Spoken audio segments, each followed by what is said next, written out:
The 70s were one of the best times to live in the history of Earth, and that was especially the case in the United Kingdom.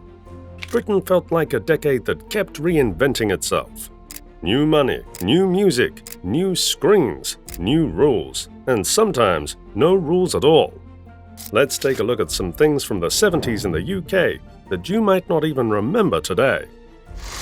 Overnight, pounds, shillings, pence gave way to neat tens and hundreds. Shops stuck conversion charts in windows, schools drilled kids on new pence, and grandparents muttered about half-crowns. Till drawers held strange coins, signs carried dual prices, and everyone counted twice just to be sure. Within months it felt normal, but that first week was pure arithmetic whiplash. Before punk and new wave crashed in, glam lit the stage. Platform boots, glitter lids, crunching riffs. Slade led chants, T-Rex purred hooks, Sweet strutted under TV lights. For a couple of years, Britain stomped in time, big choruses, bigger sleeves, eyeliner for days. Then the look faded, but those choruses still detonate at first play. Bunting across terraced streets, trestle tables wobbling under sausage rolls, kids with paper crowns, commemorative mugs, Union flags in every window, and a TV audience glued to the procession. It felt national and neighborly at once. Bake something, bring a chair, meet 3 doors down. For a day, the whole road became one long table. Wallpaper with dizzy geometric swirls, shag carpets swallowing your shoes, teak veneer everything. Kitchens glowed, harvest gold, bathrooms boasted avocado sweets, and lamps wore pleated shades. Somehow it looked modern, even chic. Today, it reads like a time capsule. Warm, slightly hazy, and unashamedly patterned. Open a 1970s photo album, and the colors hit first. A sleepy shop, a saggy cloth cat. When his eyes opened, the toys woke. When he yawned, Britain did too.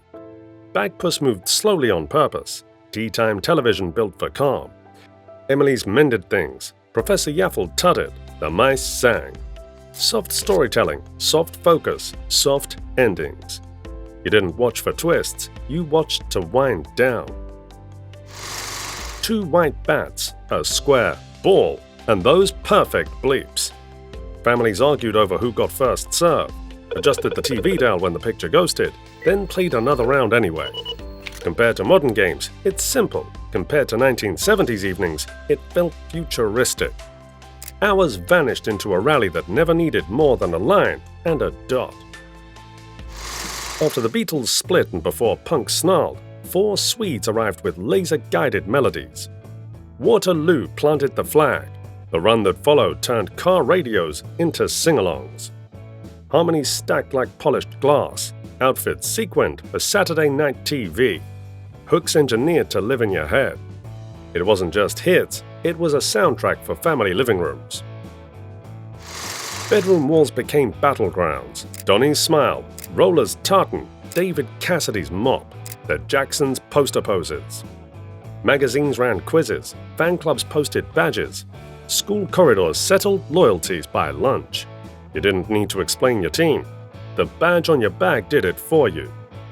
Pop wasn't background, it was identity. Traded one glossy centerfold at a time. A clack of plastic discs and a dawning grin when the diagonal lined up. Siblings missed the trap, friends groaned, and victory tasted like sherbet. Portable, quick, mercilessly teachable. It turned rainy afternoons into tournaments. No batteries, no board beyond the grid, just pattern spotting and the sweet click of a fourth in a row. When programming paused, the screen didn't sleep, it stared back.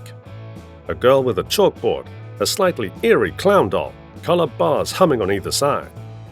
Engineers used it to tune, kids used it to feel oddly watched. Half comforting, half unsettling, wholly unforgettable. If you can picture that clown, you can still hear the tone. Florence smiled, Dougal grumbled, Zibbity bounced in with a time for bed, and somehow an episode had happened. Plots felt dreamy, jokes winked past the kids to the adults, and the pace floated like dandelion fluff. You didn't always know what it meant, You just knew you wanted tomorrow's fix at exactly the same time. The Smash Martians laughed at real potatoes. Henry Cooper splashed on Brute. PG Tips chimps poured tea like pros. The secret lemonade drinker crept to the fridge at midnight. Catchphrases leapt from the telly into the playground by morning. Before ad skipping, commercials were mini shows, and Britain learned the scripts by heart. The Green Cross Code Man taught crossings. Charlie Says meowed caution from the kitchen floor. Then came the darker ones, silent quarries, electric pylons, the spirit of dark and lonely water whispering doom. They worked. Children remembered, avoided shortcuts, eyed canals with respect. Safety messaging didn't sugarcoat, it reached straight for the spine. Weeks of heat, hosepipe bans, standpipes in the street, and roads soft enough to leave a thumbprint. Ice cream vans ruled, sleepless nights multiplied, and every park browned to straw. It wasn't just nice weather, it was a season that stamped itself on memory. Britain still compares every hot spell to that unblinking summer. Small figures with even smaller blasters you'd immediately lose in the carpet. X-wings, a falcon the size of your torso, capes that creased if you breathed wrong. Playground swaps, Christmas wish lists, bedroom dioramas. The film changed cinema, the toys changed Saturdays. You didn't collect plastic, you collected the universe, one blister pack at a time. A green cloth pitch pulled tight across the table, tiny players wobbling on curved bases, and the sacred flick to kick. Floodlights if you were fancy, a biro-drawn league table if you weren't. Goalkeepers on sticks stabbed at curling shots, arguments settled by back two spaces. Before video games, this was football you could feel in your fingertips. From Wimbledon Common to Top of the Pops, Orinoco, Tobermory, and Uncle Bulgaria tidied litter on TV, and thanks to Mike Batt, took over the airwaves. Novelty? Sure, but the songs were sticky, the costumes unforgettable, and 1974 turned into a very Womble year. You didn't just watch them, you sang them, bought them, and marched tidy with them. Comb in the back pocket, hairspray in the air, and school discos running on summer nights. T-bird swagger, pink lady scarves, and a belief that sixth form might secretly have a bleacher section. It didn't, but the soundtrack owned radios, parties, and fancy dress boxes for years. For one long summer, Britain thought in hand jive. Do you remember the 70s? What is your fondest memory of the time? Let us know in the comments down below, and don't forget to like and subscribe.